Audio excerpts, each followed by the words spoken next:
आप देख रहे हैं खबर तो समझिए और आपके साथ मैं हूं विवेक। सबसे पहले बात सियासत की।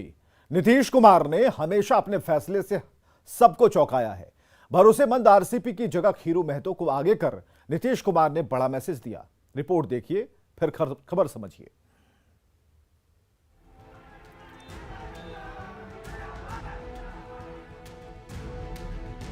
राज्यसभा के लिए खीरू महतो के नामांकन की तस्वीरें साफ साफ बता रही हैं कि एनडीए में ऑल इज वेल है।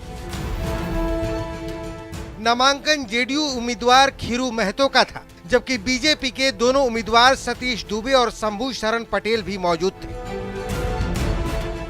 नामांकन के दौरान नीतीश कुमार दोनों डिप्टी सीएम समेत एनडीए के तमाम बड़े नेताओं की मौजूदगी मजबूती का पूरा मैसेज दे रही थी। सभी उम्मीदवारों के साथ मुख्यमंत्री नीतीश कुमार सहित तमाम जो एनडीए के चेहरा हैं वो इस वक्त यहाँ पर मौजूद हैं और खास तौर पर फोटो सेशन हो रहा है। देखिए इस वक्त विधानसभा के मुख्य द्वार के बाहर में की ये तस्वीर है और विक्ट्री दिखाते हुए नीतीश कुमार सहित तमाम नेता यह खुशी बता रहे हैं।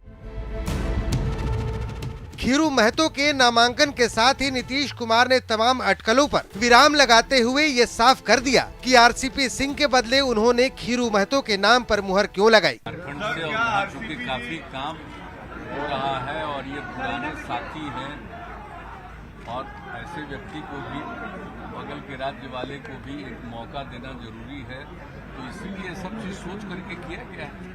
लोगों को बड़ी खुशी है, मतलब सबको खुशी हो रही है, किसी को किसी बात के लिए एतराज नहीं है और उन्होंने खुद भी आज आरसीपी सिंह ने खुद भी बात किया, कोई एतराज वगैरह की बात नहीं है। ये सब चीज जो होता है वो तो इतना अवसर दिया ही है, हम लोगों ने शुरू से ही दिया है अवसर। जब IAS अफसर थे तब साथ, उसके बाद तब फिर राज्यसभा में भेजना, 2 बार भेजा भी, पार्टी का भी अध्यक्ष बनाया, अभी केंद्र में मंत्री भी हैं, तो ये सब मौका मिला है, तो उससे कोई खास बात नहीं है। नीतीश कुमार ने मोदी मंत्रिमंडल में आनुपातिक और सांकेतिक भागीदारी पर भी पूरी तस्वीर साफ कर दी। आगे क्या प्रोपोर्शनल रिप्रेजेंटेशन मांगेंगे या सिंबॉलिक ही रहेगा? सब तो आगे की चीज है और कोई जरूरत है किस चीज को मांगने की, वो सब तो अपने आप परिस्थिति पर क्लियर आपको होता रहेगा। पिछली बार इधर टिकट कटने के बाद सोमवार को आरसीपी सिंह भी मीडिया के सामने आए और नीतीश कुमार को फैसले के लिए थैंक्स कहा। जो उनका निर्णय है उसके लिए भी मैं उनको धन्यवाद देना चाहता हूँ कि भाई बहुत सोच कर करके कैसे पार्टी और मजबूत हो उसके मद्देनजर उन्होंने निर्णय लिया है, तो उनके प्रति आभार प्रकट करता हूँ। और साथ ही जाहिर है नीतीश कुमार हमेशा वो फैसला लेते हैं जिसका बड़ा इम्पैक्ट होता है। पटना से न्यूज 18 के लिए शैलेंद्र कुमार के साथ आनंद अमृतराज की रिपोर्ट। तो जाहिर है नीतीश कुमार ने वो फैसला लिया है जिसका बिहार की सियासत पर बड़ा इंपैक्ट है। सबसे पहले यह समझना होगा कि नीतीश कुमार ने खीरू महतो को ही क्यों चुना। खीरू महतो को राज्यसभा उम्मीदवार बनाकर नीतीश ने मैसेज दिया है। पुराने कार्यकर्ता को नीतीश कुमार ने इनाम दिया है। कुछ दिन पहले अनिल हेगड़े को नीतीश कुमार ने भेजा था राज्यसभा और खीरू महतो की तरह अनिल हेगड़े भी एक जमीनी और पुराने कार्यकर्ता हैं। नीतीश कुमार ने खीरू महतो को भेजकर कार्यकर्ताओं का उत्साह बढ़ाया और खीरू महतो के जरिए नीतीश झारखंड को मजबूत करना चाहते हैं। खीरू महतो के जरिए झारखंड में जेडीयू मजबूत होगा। खीरू महतो के राज्यसभा जाने से संगठन में मजबूती आएगी। और हफ्ते भर पहले ही नीतीश कुमार ने श्रवण कुमार को झारखंड की कमान सौंपी है। तो झारखंड में कुल 81 विधानसभा की सीट है, लेकिन जेडीयू का एक भी विधायक वहां नहीं है। आगे बढ़ते हैं, बात करते हैं यूपीएससी परीक्षा के रिजल्ट की, जिसमें बेटियों ने एक बार फिर बाजी मारी है, जलवा दिखाया है। बेटियों के जलवे के साथ यूपीएससी में बिहार का भी जलवा दिखा। रिपोर्ट देखिए। इस बार भी यूपीएससी की परीक्षा में बेटियों ने जलवा दिखाया है। पहले, दूसरे और तीसरे स्थान पर लड़कियों ने ही कब्जा जमाया है। पहला स्थान श्रुति शर्मा ने हासिल किया है, जबकि दूसरा रैंक अंकिता अग्रवाल ने और तीसरा स्थान गामिनी सिंगला के नाम रहा। टॉप 5 रैंक होल्डर्स में 4 लड़कियां शामिल हैं। टॉप करने वाली श्रुति और उनका परिवार इस बड़ी कामयाबी पर बेहद खुश है। श्रुति की माने तो उनकी रणनीति और मेहनत ने ही उनको यहाँ तक पहुँचाया। स्ट्रैटेजी तो वही है जो बोलते हैं कि रिसोर्सेज लिमिटेड रखना। उसके बाद मैंने खुद से अपने नोट्स में बनाती थी न्यूज़पेपर से, अपने ऑप्शनल के भी मैंने नोट्स बनाए थे। यूपीएससी की परीक्षा में बिहार के अभ्यर्थियों ने भी बाजी मारी है। औरंगाबाद के शुभ्रा ने यूपीएससी की परीक्षा में 197वां रैंक हासिल कर औरंगाबाद जिले का नाम पूरे देश में रोशन कर दिया। शुभ्रा के पिता एक किसान हैं और उनकी मां एक गृहिणी। शुभ्रा ने दूसरी बार भी यूपीएससी की परीक्षा पास कर ये साबित कर दिखाया है कि कुछ कर गुजरने की इच्छा शक्ति यदि मजबूत हो तो संसाधनों की कमी सफलता की राह में कभी बाधक नहीं बनती। ज़्यादा खुश है और दीदी को बहुत बहुत शुभकामनाएं इतना अच्छा रैंक लाने के लिए, और उसका कभी ना हारने वाला एटीट्यूड जो है वो मुझे बहुत अच्छा लगा है। अगर मन में सच्ची लगन हो तो सफलता आपके कदम चूमती है। कुछ ऐसा ही कर दिखाया है मुजफ्फरपुर के विशाल ने, जिन्हें 484 रैंक हासिल हुआ है। घरों की दरो दीवार बता रही है कि काफी संघर्ष के बाद विशाल ने ये कामयाबी हासिल की है। ये विशाल का घर है, उनके परिजन जो है काफी खुश हैं। विशाल के घर में मम्मी हैं, भाई हैं। घर को देखिए किस तरीके से इन्हीं घर में, इसी घर में रहकर और इसी चूल्हे पर बना खाना खाकर आज विशाल जो है उन्होंने यूपीएससी जैसे सबसे कठिन परीक्षा को पास किया। उनकी मां है, कितने खुश है, आज बेटा अफसर बन गया। बहुत खुश है सर, बहुत खुश है सर। काफी संघर्ष बहुत सर, हाँ बहुत संघर्ष के साथ पढ़ा सर। कहाँ पढ़ाई की थी विशाल ने? सर मुसुदपुरी सरकारी स्कूल में की थी सर। अच्छा, विशाल से बात हुई रिजल्ट के बाद? हाँ सर, बात हुई। कितने खुश हैं? बहुत खुश है सर। विशाल की पिताजी नहीं हैं, वो भी कभी सपना देखे होंगे। आज काफी रहते तो काफी खुश होते हैं। विशाल के भाई हैं, विशाल की पढ़ाई लिखाई को लेकर क्या कुछ यहाँ पे रहा, कैसे रहा पढ़ाई लिखाई? उनका पढ़ाई बहुत संघर्षपूर्ण रहा। वो काफ़ी तपस्या से यहाँ तक पहुँचे हैं। वो जब हमारे पिताजी का निधन 2008 में हुआ, उसके बाद से उनका टर्निंग पॉइंट रहा। हम लोग जब बहुत छोटे थे तो उस समय हमारी माँ संभाल कर हम लोगों को शिक्षा से जोड़े रखी और हमको दूर नहीं की, और हमारे भैया संघर्ष में लगे रहे और साल 2011 में उन्होंने डिस्ट्रिक्ट टॉपर किया। उसके बाद वे मतलब पटना अभयानंद जी के सुपर 30 में सिलेक्ट हुए। वहाँ जाके उन्होंने 2 वर्ष तक पढ़ाई की। फिर वहाँ उसके बाद बीटेक आईटी कानपुर में गए, वहाँ से मतलब बीटेक किए। उसके बाद फिर वो रिलायंस ज्वाइन किए, 1 वर्ष तक वहाँ जॉब किया। जी बिल्कुल, 1 वर्ष तक का सपना उन्होंने नहीं तोड़ा। नहीं तोड़ा। उस जॉब करने का मकसद यही था कि हम लोग आर्थिक रूप से थोड़ा कमजोर थे, तो उन्होंने लोन लिया था ये बीटेक करने के लिए, तो उस लोन को क्लियर करने के लिए उन्होंने जॉब किया। इधर कटिहार के 22 साल के अमन अग्रवाल, जिन्हें यूपीएससी में 88वां रैंक हासिल हुआ है। अमन ने पहले ही प्रयास में यूपीएससी को क्रैक किया है। न्यूज 18 के लिए मुजफ्फरपुर से प्रियांक सौरभ, औरंगाबाद से संजय सिन्हा और कटिहार से सुब्रत गुहा की रिपोर्ट। अब आप यूपीएससी रिजल्ट के मायने को समझिए। यूपीएससी की परीक्षा भारत की मुश्किल परीक्षाओं में से एक है। आंकड़ों के मुताबिक हर साल भारत में लगभग 10 लाख छात्र ये परीक्षा देते हैं, जिसमें सिर्फ 0.1% से 0.7% लोग ही पास हो पाते हैं। और इस बार फिर यूपीएससी परीक्षा में लड़कियों ने बाजी मारी है।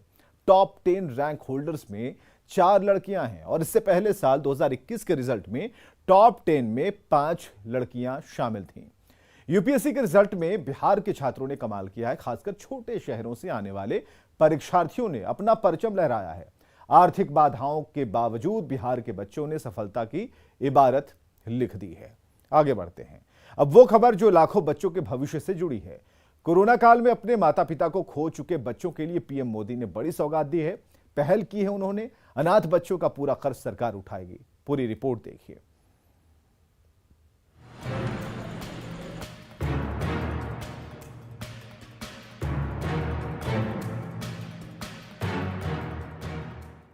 कोरोना ने बहुत लोगों की जान ले ली, कईयों को बेसहारा और बहुतों को अनाथ कर दिया। लेकिन कहते हैं ना, जिसका कोई नहीं उसका तो खुदा है यारो। भले ये लाइन किसी फिल्मी गाने की हो, लेकिन अब ये सच होने जा रहा है। कोरोना काल में माता पिता को खो चुके बच्चों के लिए पीएम एक तरह से भगवान बनकर सामने आए हैं। पीएम केयर्स के जरिए ऐसे बच्चों की कॉपी, किताबों और यूनिफॉर्म्स के खर्चों को भी उठाया जाएगा। अगर किसी को प्रोफेशनल कोर्स के लिए, हायर एजुकेशन के लिए एजुकेशन लोन चाहिए होगा तो पीएम केयर्स उसमें भी मदद करेगा। कोरोना काल में अपने माता पिता को खो चुके बच्चों से प्रधानमंत्री नरेंद्र मोदी ने वर्चुअल माध्यम से संवाद किया। इस दौरान इन बच्चों को पीएम केयर फॉर चिल्ड्रन योजना के तहत मिलने वाले लाभ भी दिए गए। पटना डीएम ऑफिस में भी पटना के 9 बच्चे मौजूद थे। डीएम ऑफिस में इन सभी 9 बच्चों को पीएम केयर्स फॉर चाइल्ड की तरफ से सौगात मिली। ऐसे बच्चे जब अपनी स्कूल की पढ़ाई पूरी करेंगे तो आगे भविष्य के सपनों के लिए और भी पैसों की जरूरत होगी। इसके लिए 18 साल से 23 साल तक के युवाओं को हर महीने स्टाइपेंड मिलेगा और जब आप 23 साल के होंगे तब 10 लाख रुपया एक साथ आपको मिलेंगे। पीएम केयर्स फॉर चाइल्ड के तहत अगर किसी को प्रोफेशनल कोर्स के लिए, हायर एजुकेशन के लिए एजुकेशन लोन चाहिए तो पीएम केयर्स उसमें मदद करेगा। रोजमर्रा की दूसरी जरूरतों के लिए दूसरी योजनाओं के माध्यम से उनके लिए 4,000 रुपए हर महीने की व्यवस्था की गई है। वहीं 23 साल की उम्र पर 10 लाख रुपए मिलेंगे। पीएम केयर्स फंड के माध्यम से बच्चों को आयुष्मान हेल्थ कार्ड दिया जा रहा है, जिससे 5 लाख तक के इलाज की मुफ्त सुविधा मिलेगी। यानी पीएम केयर्स फंड की ये मदद इन बच्चों के लिए किसी वरदान से कम नहीं। पटना से न्यूज 18 के लिए धर्मेंद्र कुमार की रिपोर्ट। WHO के मुताबिक 2 सालों में लगभग 1.5 करोड़ लोग जान गंवा चुके हैं। ज्यादातर मौतें दक्षिण पूर्व एशिया, यूरोप और अमेरिका में हुई। WHO की रिपोर्ट के मुताबिक भारत में कोविड से 47 लाख मौतें हुई हैं। कोरोना की दूसरी लहर में बड़ी संख्या में बच्चे अनाथ हो गए और ऐसे में केंद्र की मोदी सरकार ने बड़ी पहल की। माता पिता को खोने वाले बच्चों के लिए पीएम केयर फॉर चिल्ड्रन योजना की शुरुआत हुई और इस योजना की शुरुआत उन बच्चों की मदद के लिए की गई है जिन्होंने कोरोना महामारी में अपने माता पिता को खो दिया। इस योजना के जरिए सरकार अनाथ बच्चों से पालन पोषण से लेकर बाकी खर्चों को उठाएगी। अब आप समझिए कि पीएम केयर स्कीम के तहत बच्चों को क्या लाभ मिलेगा। तो 18 साल की उम्र तक हर महीने स्टाइपेंड यानी कि मासिक भत्ते के रूप में 4,000 रुपए दिए जाएंगे। बच्चे के 23 साल की उम्र पूरी होने के बाद सरकार 10 लाख रुपए आर्थिक सहायता देगी। बच्चों को मुफ्त शिक्षा का लाभ मिलेगा।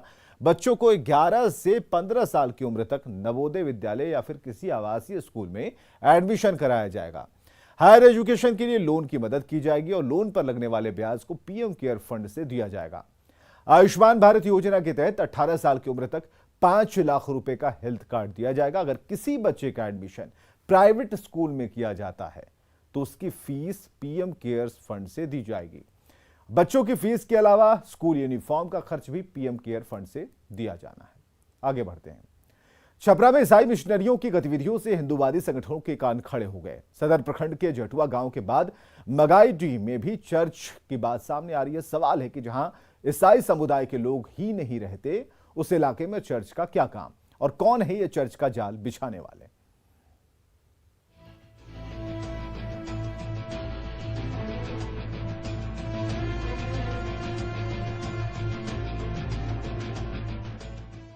इस निर्माणाधीन बिल्डिंग के ऊपर लगे महावीरी झंडे को देखिए।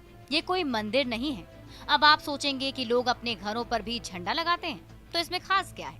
तो जान लीजिए, खास ये है कि ये झंडा घर के मालिक ने नहीं बल्कि हिंदूवादी संगठन के कार्यकर्ताओं ने लगाया है। तनिक भी सच्चाई नहीं है और हमारे साथ जिनको संपर्क है केवल दलित नहीं है, ऑल ओवर जाति लोग जो है हमारे संपर्क में है। हम उनके साथ में हैं। हम लोग एक दूसरे के साथ रिश्ता रखते हैं। समाज में हम लोग सबको शांति देते हैं। इस इलाका में जो है ऐसे बच्चियों को हमने पढ़ाया जो कभी स्कूल नहीं गए। अब ये सवाल होगा कि किसी के घर पर कोई जबरन झंडा कैसे लगा सकता है? तो आइए इसका जवाब भी जान लेते हैं। तस्वीरें छपरा के सदर प्रखंड के मगाईडीह गांव की है। स्थानीय लोगों की माने तो धर्मशाला या कम्युनिटी हॉल के नाम पर इस बिल्डिंग का निर्माण शुरू किया गया, लेकिन बनने लगा चर्च।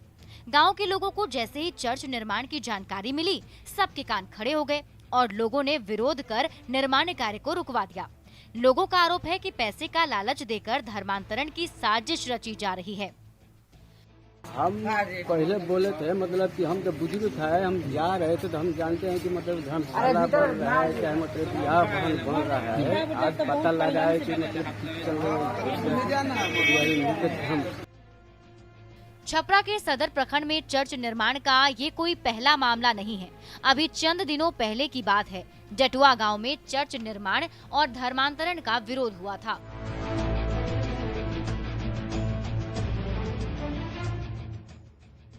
जटुआ का मामला अभी थमा भी नहीं था कि सदर प्रखंड के मगाईडीह में चर्च निर्माण की बात सामने आ गई। अब सवाल है कि जिस इलाके में ईसाई आबादी है ही नहीं, वहाँ क्यों हो रहा है चर्च का निर्माण?